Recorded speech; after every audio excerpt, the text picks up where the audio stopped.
తెలంగాణలో అధికారంలో ఉన్న కాంగ్రెస్ పార్టీకి సారథ్యాన్ని వహిస్తోన్న ముఖ్యమంత్రి రేవంత్ రెడ్డి సంచలన నిర్ణయాన్ని తీసుకున్నారు.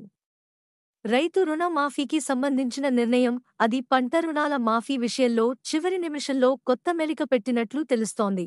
ఆగస్టు 15వ తేదీ నాటికి రైతుల పంట రుణాలను మాఫీ చేస్తామని గతంలో ప్రభుత్వం ప్రకటించిన విషయం తెలిసిందే. దాన్ని ఇంకా ముందుకు జరిపింది. 18వ తేదీ నాడే తొలి విడత నిధులను మంజూరు చేసింది. అర్హులైన రైతులందరికీ ₹1,00,000 లోపు పంట రుణాలను మాఫీ చేసింది. దీనికి సంబంధించిన నిధులను విడుదల చేసింది. అదే సమయంలో రుణ మాఫీ నిధులు పక్కదారి పట్టకుండా ప్రభుత్వం ఓ కొత్త నిబంధనను తెరమీదికి తీసుకొచ్చినట్లు ప్రచారం జరుగుతోంది. ఈ నిబంధనను దృష్టిలో పెట్టుకుని మలి విడతలో ఆగస్టు 15వ తేదీ లోపు విడుదల చేయదలిచిన పంట రుణాల మాఫీ నిధులను తాత్కాలికంగా నిలిపివేసినట్లు చెబుతున్నారు. ఆ నిబంధన ప్రీ ఆడిట్ విధానం.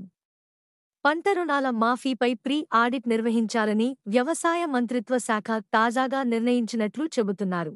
ఆడిట్ పూర్తయిన తరువాతే రుణ మాఫీ నిధులను రైతుల ఖాతాల్లో జమ చేయాలని భావిస్తోన్నట్లు సమాచారం. దీనికోసం సుమారు 16,000 మంది రైతుల బ్యాంకు ఖాతాలను పరిగణనలోకి తీసుకుంటుందని తెలుస్తోంది. రాష్ట్ర వ్యాప్తంగా దాదాపు 1,00,000కు పైగా రైతులు బ్యాంకుల నుంచి తీసుకున్న రుణ మొత్తంలో అసలు కంటే వడ్డీ ఎక్కువగా ఉన్నట్లు ప్రభుత్వం గుర్తించడమే దీనికి కారణమని అంటున్నారు. అలాంటి ఖాతాలు ఎన్ని ఉన్నాయనే విషయంపై ప్రీ ఆడిట్ నిర్వహించాలని, అది పూర్తయిన తరువాతే రుణ మాఫీ నిధులను రైతుల ఖాతాల్లో జమ చేయాలని నిర్ణయించినట్లు చెబుతున్నారు.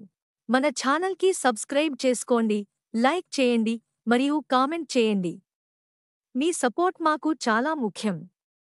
కొత్త వార్తలు మరియు అప్డేట్స్ కోసం బెల్ ఐకాన్ని నొక్కండి.